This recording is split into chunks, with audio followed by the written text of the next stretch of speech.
ఒక తల్లి తన కొడుకు కనిపించట్లేదు అని కోర్టులను ఆశ్రయించారంటే ఆ తల్లి తన ప్రాథమిక హక్కులు షీస్ క్లెయిమ్ తన ఫండమెంటల్ రైట్ అది. బిడ్డ చనిపోయారో లేదో తెలియదు, మనకి డిసపియరెన్స్ అంటే కనిపించట్లేదు, ఆవిడ ప్రాథమిక హక్కు అది. దీనిని ఇందులో ఎక్కడా కూడా కులం లేదు. ఒక క్రిమినల్ని చట్టం ఎలా చూస్తుంటే రాజ్యాంగం కానీ it has got nothing to do with your caste or your religion or your region. Crime జరిగిందా, ఎవరికి చేశారు, ఇంతకు మించి దాంట్లో కులం అనే ప్రస్తావన ఎక్కడ ఉండదు. This is what fundamental constitutional law or criminal law చెప్పేది. కానీ మీరు ముఖ్యంగా యూత్కి చెప్తా ఉన్నాను, పెద్దలకు కూడా, మీరు కులాల పరిధిలో నుంచి మీరు కుల కోణాల నుంచి మటుకు క్రిమినల్స్ని చూడకండి. ఒక ముగ్గురు ఏడిపించారు ఇక్కడ అరవింద్ గారిని. ఏడిపిస్తే వాళ్ళు ఏ కులం కంటే కూడా they have done a crime of hitting him. You should be looked at that part only. పలానోళ్ళు చేశారు ఇట్లా పెట్టినా కానీ ఇది దాని తాలూకు శాంక్టిటీ, దాని తాలూకు ప్యూరిటీ పోద్ది. కాన్స్టిట్యూషన్ కానీ లా కానీ అలా చూడదు వాటిని.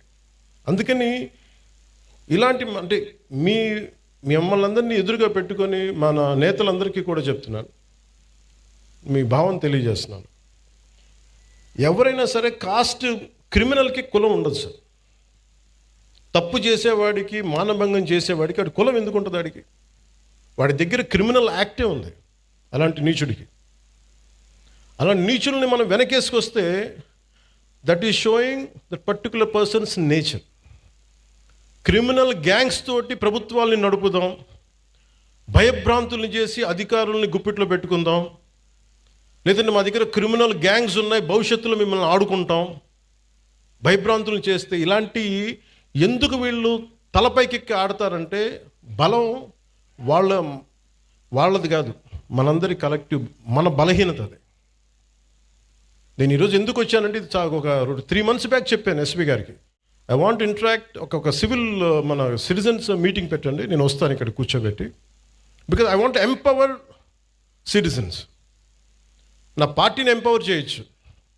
మీరు కనుక గట్టిగా, ఇప్పుడు మీరే ఇందాకే చెప్పారు పోస్టర్స్ గురించి, మాకు పోస్టర్లు ఎక్కువ అయిపోయినాయి, టూ మచ్. మీరు ఎంత బ్యాలెన్స్గా చెప్పింది ఆవిడ, ఆ పాప. అంటే ఉండొచ్చు కానీ మరి ఇంత మితిమీరా, that is an opinion should be taken, to be taken. అది ఏమవుద్ది ఇలా ఇంటరాక్షన్ వల్ల? నా చుట్టుపక్కల ఉన్న రాజకీయ నాయకులు కూడా అర్థమవుద్ది, ఎమ్మెల్యేస్కి, ఎంపీలకి, అందరికీ అర్థమవుతుంది, మనం ఎక్కువ చేయకూడదు. కానీ ఒక కులానికి ఓటింగ్ ప్యాటర్న్ ఉంటుంది, కానీ సివిల్ రైట్స్కి ఓటింగ్ ప్యాటర్న్ ఉండదు. Why don't you become a part of that kind of team? మీ ప్రాథమిక హక్కులు కానీ మీ ఫండమెంటల్ రైట్స్ కానీ ఉల్లంఘన అంటే ఇలాంటి ప్రభుత్వాలు మేము ఎన్నుకోం. You can say it loud, ప్రజలు మారుతారు. అందుకని నా clear cut instruction for user to the entire police department, everyone please, if someone is violating a common every citizen's fundamental right, you are supposed to protect it. అంటే అందుకే నేను law and order, నేను ఇప్పుడు దాకా ఎస్ఐటీగా నేను ఇప్పుడు మాట్లాడా, ఒకసారి పిఠాపురంలో మాట్లాడా. నేను ఈరోజు మళ్ళీ కాకినాడ వేదికగా చెప్తున్నా, I want entire Janasena party MLAs and MPs, entire Janasena party MPs and MLAs and ministers, raise your voice against any kind of law and order situations. బలంగా చెప్పండి. ఇది నేను కుటుంబ నాయకులందరికీ నేను చెప్పలేను కాబట్టి, అది నా పరిధిలో లేదు కాబట్టి నేను వారు చెప్పట్లేదు. కానీ నా పార్టీ నాయకులందరికీ, నా పార్టీకి సంబంధించిన మంత్రివర్గానికి, ఎంపీలకి, ఎమ్మెల్సీలకి మీకు చెప్తున్నాను, నేను అన్నిసార్లు నేను వెళ్ళి మాట్లాడను, మీరు మాట్లాడాలి. మీరు కూర్చోబెట్టి లా అండ్ ఆర్డర్ని మట్టుకు కూర్చోబెట్టి కులాలను రాజ్యంగా వాడుకుంటే మట్టుకు మీరు కామ్గా ఉంటే కుదరదు. నన్ను దయచేసి మీ అందరికీ చేతులెత్తి నమస్కరిస్తున్నా, కులానికి నన్ను దయచేసి పరిమితం చేయకండి. మీ అందరికి చేతులెత్తి దండం పెడుతున్నాను, ప్లీజ్ చేతులెత్తి దండం పెడుతున్నాను. దేశం బాగుండాలి, రాష్ట్రం బాగుండాలి, ప్రజలు బాగుండాలని కోరుకుంటే కూర్చోబెట్టి కులం కులం కులం అని చెప్పి ఎవడో క్రిమినల్ కులంలో కూర్చొని చేస్తే నన్ను ఏం చేయమంటారు? దానికి నేను బాధ్యత వహించాలా? దానికి ఒక 14 ఏళ్ళ ఒక ఆడబిడ్డను రేప్ చేసిన వాడిని కూర్చోబెట్టి నేను వెనకేసుకు రావాలా? సిగ్గుండక్కర్లా? వెనకేసుకొస్తాం ఇలాంటి వాళ్ళని? కనిపించట్లేదు. This a police case. ఆ కన్సర్న్ ఎస్ఐ మీద, మనకి సిఐ మీద ఎవరిని వెళ్తాయి కేసులు.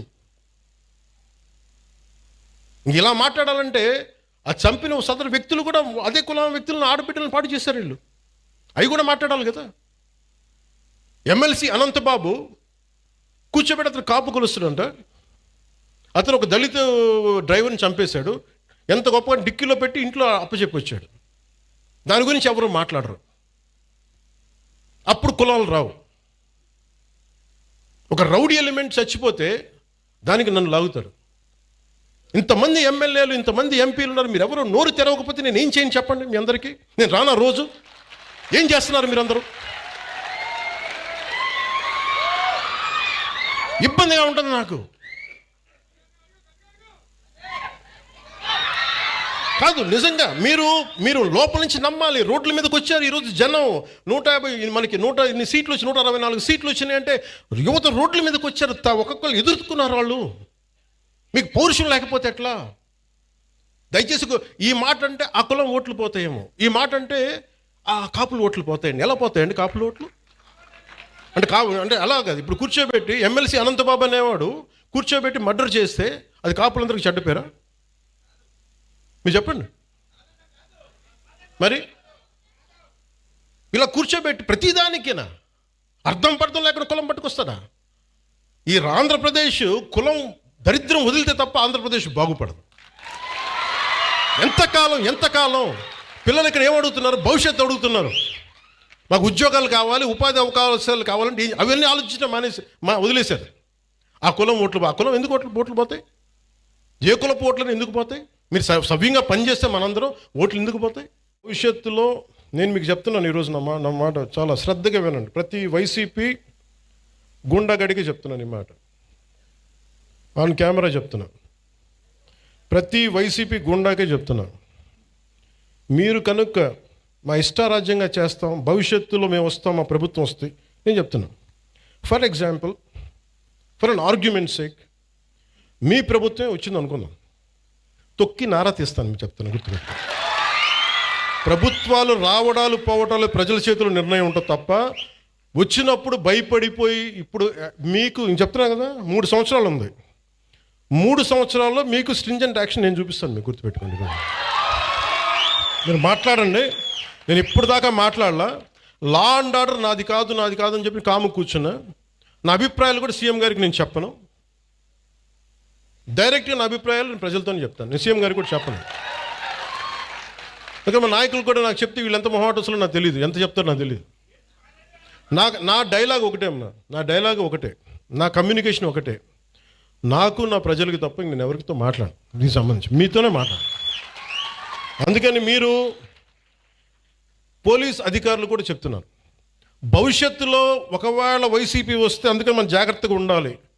ఒకవేళ చెప్తున్నాను, రాదని చెప్తున్నా, ఒకవేళ నేను నాకున్న ఇది కనెక్షన్ చెప్తున్నాను, నా కమిట్మెంట్ చెప్తున్నాను. మీరు వెనకేసుకొచ్చారు గూండాల్ని అంటే ఐ విల్ మేక్ షూర్ నేను గుర్తుపెట్టుకుంటాను. మిమ్మల్ని గుర్తుపెట్టుకుని నేను వ్యక్తిగతంగా గుర్తుపెట్టుకోను. నేను ఎస్పీ గారిని, ప్రీవియస్ కలెక్టర్ గారిని కూడా అడగండి. Not even once I have call them. ఫలాంది చెయ్యండి, చెయ్యొద్దు ఏం చెప్పలా. Do the duty what is needful there, అంతకుమించి ఒక్క మాట చెప్పలా. అందుకని చెప్తున్నాను, భవిష్యత్తు రాష్ట్రంలో ఉన్న పోలీసు ఉన్నతాధికారులు ఎవరు, గతంలో మేము వైసీపీకి పనిచేసాం కాబట్టి మా లాయల్టీస్ అక్కడ ఉంటాయి అని మీరు ఎవరన్నా ఫీల్ అయితే మిమ్మల్ని నేను ప్రత్యేకించి దృష్టి పెడతాను మీ మీద. అది మీరు ఏ స్థాయి అధికారులు, ఎందుకంటే నాకు వ్యవస్థల్ని నిర్వీర్యం చేసే ఈ రోజున దౌర్భాగ్యపు స్థితి పట్టుకొచ్చారు అందరూ కలిపి. గౌసన్ అనే వ్యక్తికి జరుగుతుంటే ఒక ఎస్ఐ స్టేషన్ హౌస్ ఆఫీసర్ చేయాల్సిన పని ఎస్పీ దగ్గరికి వచ్చింది, డిప్యూటీ సీఎం దాకా వచ్చిందంటే it's a failure of institutional వ్యవస్థ తాలూకు ఫెయిల్యూర్ అది. అలాంటి జరగకుండా ఉండాలి అంటే మటుకు నేను ఖచ్చితంగా ఉండదలుచుకున్నాను. నాకు మా పార్టీలో నాయకులు ఎలా ఉంటారో కూడా నాకు తెలియదు. నేనైతే ఇలా ఉంటాను. మా వాళ్ళు ఎంత ధైర్యం తెచ్చుకొని నిలబడతారో నాకు తెలియదు. అది వాళ్ళ చేతిలో ఉంది, నా చేతిలో లేదు.